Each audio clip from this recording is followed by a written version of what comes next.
안녕하세요, 청취자 여러분. 오늘 저희가 함께 살펴볼 자료가 이게 신학서적인 로마서 강론 발췌본이네요. 네, 맞습니다. 이게 기독교 신학에서 가장 중요한 문서 중 하나잖아요, 로마서가. 그렇죠. 핵심 중에 핵심이죠. 그런데 이 해설서는 로마서를 그냥 편지가 아니라 무슨 한 편의 거대한 법정 드라마처럼 분석을 하고 있어요. 아주 기가 막히게 짜인 논증이라고요. 네, 그 관점이 아주 흥미롭죠. 그래서 오늘은 진짜 탐정이 된 것처럼 그 논리의 흐름을 한번 따라가 보려고 합니다. 이 해설서가 말하는 그 우주적 법정에서 기소장이 어떻게 작성되고 또 어떤 변론이 펼쳐지는지 그 핵심을 파헤쳐 보는 게 오늘의 미션입니다. 맞아요. 그리고 이 해설서가 처음부터 제시하는 큰 그림이 있는데 이게 아주 중요합니다. 큰 그림이요? 네, 로마서, 고린도서, 갈라디아서를 그냥 따로따로 보지 않고요. 보통은 그냥 다른 책으로 보는데. 그렇죠. 근데 이걸 성령이 하나님의 큰 언약을 이뤄나가는 일종의 삼부작으로 본다는 거죠. 3부작이요? 무슨 영화 시리즈 같네요. 그럼 각각 어떤 역할을 맡고 있나요? 이 해설서에 따르면 로마서는 칭의의 복음을 다룹니다. 칭의의 복음? 네, 법정에서 당신은 의롭다고 선언받는 것처럼 어떻게 우리가 하나님께 받아들여지는지에 대한 근본 원리를 설명하죠. 기초 공사 같은 거군요. 맞습니다. 그 다음에 고린도서는 건덕의 복음이에요. 이제 의롭다는 선언을 받은 사람들이 모여서 교회를 이루잖아요. 그렇죠, 공동체를. 그 공동체를 어떻게 건강하게 세워나갈 것인가 하는 실전 매뉴얼에 가깝고요. 알겠습니다. 그럼 마지막 갈라디아서는요? 갈라디아서는 은혜의 복음인데요. 이 모든 게 우리 노력이나 자격 때문이 아니라 오직 은혜로만 가능하다는 걸 다시 한번 아주 강력하게 못 박는 역할을 합니다. 잠깐만요. 여기서 칭의, 건덕 같은 핵심 개념들이 나오는데 청취자분들을 위해 간단히 짚고 넘어가면 좋을 것 같아요. 네, 좋은 지적입니다. 칭의는 방금 말씀하신 것처럼 법정에서 무죄 판결을 받는 것처럼 하나님께 의롭다고 인정받는다는 개념이고, 맞습니다. 건덕은 그 이후에 교회를, 그러니까 공동체를 건강하게 만들어가는 과정, 이렇게 이해하면 될까요? 정확해요. 기초공사 칭의가 끝나고 그 위에 건물을 올리는 건덕 과정, 딱 그 비유가 맞겠네요. 알겠습니다. 그리고 이 해설서는 이 모든 과정이 아담 시대의 에덴 교회라는 원형에서 시작해서 이스라엘이라는 모형을 거쳐 마침내 예수 그리스도를 통해 실체로 완성되는 아주 장대한 역사의 흐름 속에 있다고 설명해요. 스케일이 엄청나네요. 그렇죠. 로마서는 바로 그 시작점, 어떻게 그 교회의 구성원이 될 자격을 얻는가에 대한 이야기인 셈이죠. 알겠습니다. 그럼 이제 법정 드라마의 서막을 열어보죠. 이 해설서는 로마서 전체가 하나의 거대한 논증이라고 했는데 그 구조는 어떻게 되어 있나요? 크게 네 부분으로 나뉩니다. 네 부분. 네. 1부는 서름격으로 칭의복음이 대체 무엇인지 그 개요를 제시하고요. 네. 2부는 이제 갈등이 최고조에 이르는 부분인데 타락한 인간의 불의를 고발하면서 왜 우리에게 그 칭의가 절실히 필요한지를 보여줍니다. 문제 제기군요. 맞습니다. 그리고 3부가 극적인 반전이죠. 하나님의 의가 나타났다고 선언하면서 해결책을 제시하고요. 마지막 4부는 일종의 에필로그로 그렇게 의롭다함을 받은 사람은 이제 어떻게 살아야 하는가 그 지침을 줍니다. 정말 한편의 논문 같네요. 오늘은 이 논증의 심장이라 할 수 있는 앞부분에 집중해보는 거죠. 네, 맞습니다. 좋습니다. 그럼 변론을 시작하기 전에 이 복음의 핵심 내용이 무엇인지부터 살펴봐야겠네요. 서론에서 가장 중요한 포인트는 뭔가요? 서론의 핵심은 복음의 신뢰성을 입증하는 데 있어요. 신뢰성. 네. 해설서는 2장 3자 4절에 나오는 예수의 이중적 신분을 주목하는데요.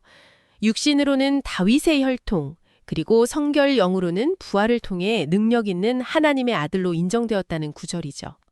그 구절이요.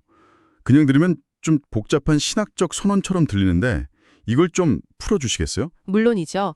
이 해설서는 이 구절이 복음의 양대 기둥이라고 봐요. 한편으로는 다윗의 후손이라는 게 예수가 신화 속 인물이 아니라 우리와 똑같은 인간의 역사와 혈통 속에 발을 딛고 있다는 역사성을 강조하고요. 현실에 발을 딛고 있다는 거. 그렇죠. 다른 한편으로는 부활이라는 초자연적 사건을 통해 그가 단순한 인간을 넘어선 신적인 존재라는 초월성이 증명됐다는 거죠. 역사성과 초월성. 네. 이 두 가지가 모두 사실이기 때문에 우리가 믿는 복음이 근거가 있다 이겁니다. 흥미롭네요.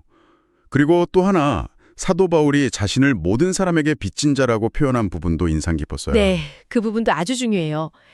헬라인이나 야만인이나 지혜 있는 자나 어리석은 자에게다 다 빚을 졌다. 그게 당시 시대상을 생각하면 정말 파격적인 선언 아니었을까요? 맞아요. 모든 걸 민족, 신분, 지식 수준으로 나누던 시대에 복음은 그 모든 경계를 무너뜨리는 보편적인 메시지라는 걸 선포하는 거니까요. 그렇군요. 그리고 마침내 이 서론은 복음을 한 문장으로 정의 내립니다. 이 복음은 모든 믿는 자에게 구원을 주시는 하나님의 능력이 됨이라. 하나님의 능력. 네. 그리고 이어서 나오는 오직 의인은 믿음으로 말미암아 살리라는 구절이 앞으로 펼쳐질 거대한 논증의 주제 문장이 되는 거죠. 알겠습니다. 복음이 하나님의 능력이라는 엄청난 선언으로 시작했네요. 그렇죠.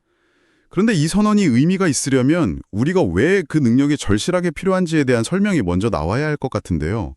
이제 검사가 등장할 차례인가요? 맞습니다. 이제 논증의 2단계, 바로 문제 진단으로 넘어갑니다. 1장은 18절부터 시작되는데 분위기가 완전히 반전돼요. 어떻게 시작하죠? 하나님의 진노가 불의로 진리를 막는 사람들의 모든 경건하지 않음과 불의에 대하여 하늘로부터 나타나나니라는 아주 무서운 선언으로 시작하죠. 불의로 진리를 막았다는 표현이 굉장히 능동적으로 들리네요. 몰라서 그런 게 아니라 알면서도 일부러 외면했다는 느낌인데요. 바로 그 지점이 핵심이에요. 해설사는 인간이 하나님을 알만한 것들이 자연 만물을 통해 분명히 보인다고 해요. 그런데도 하나님을 영화롭게도 감사하지도 않았다는 거죠. 그 동기가 뭘까요? 근본적으로는 교만이에요. 스스로 지혜롭다고 여기면서 생각이 허망해지고 마음이 어두워져서 결국 썩지 않은 하나님의 영광을 썩어질 사람이나 동물 모양의 우상으로 바꿔버렸다는 겁니다. 그 결과가 그 유명한 하나님이 그들을 내버려 두셨다는 표현으로 이어지는 거군요. 네. 그런데 이 해설서는 내버려 두셨다는 표현이 그냥 방치가 아니라고 강조해요. 방치가 아니면요. 이건 인과응보, 그러니까 죄가 스스로 초래하는 필연적인 결과라는 거죠. 진리이신 하나님을 버린 결과 그들 스스로가 비진리, 즉 왜곡된 욕망과 관계 속에 갇히게 되었다는 설명입니다. 와, 이게 모든 인간의 보편적인 본성 상태라는 게 기소의 첫 번째 내용입니다. 인류 전체의 분성이 그렇다. 그럼 두 번째 기소 내용은 뭔가요? 두 번째는 그 불의에 대한 보편적 심판을 선언하는 거예요. 여기서 논증이 더 날카로워집니다. 더 날카로워진다고요? 네, 어떤 사람들은 나는 저렇게까지 타락하진 않았어 라고 생각할 수 있잖아요. 그렇죠. 특히 당시 유대인들처럼 율법을 가진 사람들이요. 맞아요.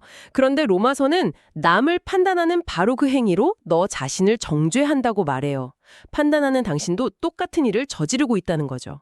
위선에 대한 지적이군요. 네, 그래서 결론적으로 유대인이든 이방인이든 예외 없이 모두가 심판의 대상이 된다는 겁니다. 알겠습니다. 그런데 이방인은 양심의 법으로, 유대인은 기록된 율법으로 심판받는다는 논리는 깔끔하긴 한데 네? 어쩌면 모든 사람을 유죄로 만들기 위한 논리적 장치처럼 보일 수도 있을 것 같아요. 해설서는 이런 기판에 대해 어떻게 방어하나요? 아주 예리한 질문이에요.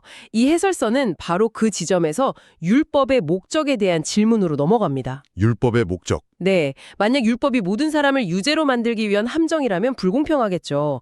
하지만 해설서는 율법의 목적이 애초에 구원이 아니었다는 점을 분명히 해요. 3장 20절의 결론을 인용하는데요. 뭐라고 되어 있죠? 9절이 핵심이에요. 잠깐만요. 그럼 이런 거네요. 제 몸이 계속 아픈데 원인을 모를 때 병원에 가서 MRI를 찍잖아요. 네, 그렇죠. 그 MRI 기계가 제 병을 고쳐주진 않죠. 하지만 제 몸 어디에 얼마나 심각한 문제가 있는지를 선명하게 보여주잖아요. 와, 그거 정말 완벽한 비유인데요. 그러니까 해설서는 율법이 치료자가 아니라 바로 그 MRI 스캔 같은 거라는 거군요. 바로 그거예요. 우리가 영적으로 얼마나 심각한 상태인지 깨닫게 해주는 진단도구. 맞나요? 네, 완벽합니다. 율법은 우리가 얼마나 하나님의 기준에 미치지 못하는지를 적나라하게 보여주는 진단서일 뿐 해결책이 될 수 없다는 것. 이것이 검사의 최종 논구인 셈입니다. 모든 인류가 그 진단서 앞에서 스스로는 가망 없음 판정을 받을 수밖에 없다. 그렇죠. 정말 암울한 진단이네요. 그 무시무시한 MRI 결과를 받아들고 검사가 기소 내용은 이상과 같습니다. 라고 말하며 자리에 앉는 장면이 상상되네요. 네, 정말 절망적인 순간이죠. 모든 게 끝난 것 같은데 바로 여기서 해설서가 말하는 극적인 전환, 재판의 흐름을 뒤바꾸는 변호인의 반론이 시작되는 거죠. 맞습니다. 3장 21절은 이제는 이라는 단어로 시작하는데 이 단어가 재판의 분위기를 완전히 뒤집는 역할을 합니다. 이제는 이제는 율법 외에 하나님의 한 의가 나타났으니 이 선언이 바로 변호인의 첫마디예요. 율법 외에 이제 율법 바깥에서 온 진짜 치료법이 등장했다는 겁니다. 인간의 행위나 노력과는 전혀 상관없는 완전히 새로운 해결책이라는 거군요. 그렇죠. 그래서 해설서는 23절과 24절을 이 논증의 심장으로 꼽습니다. 어떤 내용인가요? 모든 사람이 죄를 범하였음에 하나님의 영광에 이르지 못하더니 그리스도 예수 안에 있는 구속으로 말미암아 하나님의 은혜로 값없이 의롭다 하심을 얻은 자 되었느니라. 이 구절 안에 모든 사람이라는 보편적인 문제와 값없이 주어지는 은혜라는 신적인 해결책이 모두 담겨 있어요. 이론은 알겠는데 이런 파격적인 주장을 뒷받침할 결정적인 증거가 필요할 것 같은데요. 변호인이 내세우는 핵심 증인이나 증거는 무엇인가요? 바로 아브라함입니다. 아브라함이요? 네, 해설서는 아브라함이 이 법정 드라마의 스타 증인이라고 설명해요. 유대인들이 가장 존경하는 조상이니까요. 그렇죠. 검사 측, 즉 율법을 중시하는 사람들은 아브라함이 할례를 받고 율법의 조상이 되었기 때문에 위대하다고 생각했겠죠. 네, 그랬을 것 같아요. 하지만 변호인은 재판장에게 결정적인 증거를 제시합니다.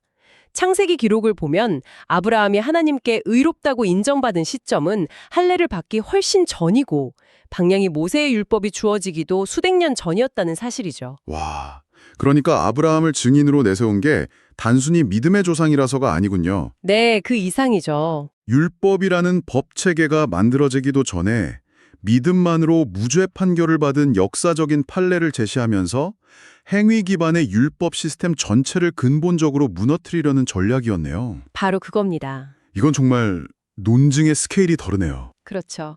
아브라함의 사례는 행위가 구원의 조건이 될 수 없다는 가장 강력한 역사적 증거인 셈이죠. 이로써 아브라함은 혈통적 유대인의 조상이 아니라 시대를 초월하여 믿는 모든 자의 조상이 된다는 것이 변호인의 최종 변론입니다.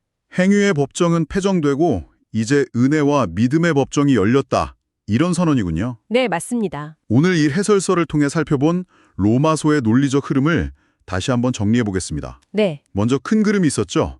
로마서는 교회를 세우기 위한 하나님의 거대한 계획의 일부라는 것, 그리고 본격적인 법정 드라마가 시작되면서 검사는 모든 인간이 율법이라는 MRI 스캔 앞에서 스스로를 구원할 수 없는 중병 환자임을 논증했고요. 네, 절망적인 진단이었죠. 마지막으로 변호인이 등장해서 율법 바깥에서 온 새로운 해결책, 즉 예수 그리스도를 통해 믿음으로 값없이 주어지는 하나님의 의를 제시했고 아브라함이라는 스타 증인을 통해 그 주장을 완벽하게 입증했습니다. 네, 그렇게 정리할 수 있겠네요. 이 분석이 우리에게 주는 가장 큰 의미는 로마서가 그저 좋은 교훈들을 모아놓은 책이 아니라는 점이에요. 아, 그게 아니면요? 이 해설서의 관점을 따라가 보면 로마서는 행위의 체계에서 은혜의 체계로 인류의 패러다임을 전환시키기 위해 처음부터 끝까지 치밀하게 설계된 하나의 완결된 논증이라는 걸 알 수 있죠. 하나의 완결된 논증. 네, 인간 상태에 대한 냉철한 진단과 그에 대한 신적인 해결책을 한 편의 드라마처럼 보여주는 겁니다. 자, 그럼 마지막으로 청취자 여러분께 생각할 거리를 하나 던져드리고 싶습니다. 네, 오늘 살펴본 내용에 따르면 우리는 믿음으로 의롭다, 즉 법적으로 무죄라는 최종 판결을 받은 셈입니다. 그렇죠. 법적으로는요. 그런데 흥미롭게도 로마서 뒷부분으로 가면 이 글을 쓴 바울 자신도 선을 행하고 싶은 마음과 악을 행하는 육신 사이에서 벌어지는 끔찍한 내적 갈등을 토로합니다. 아, 그 유명한 오호라 나는 곤고한 사람이로다 하는 탄식이요. 맞아요. 그 절규까지 하죠.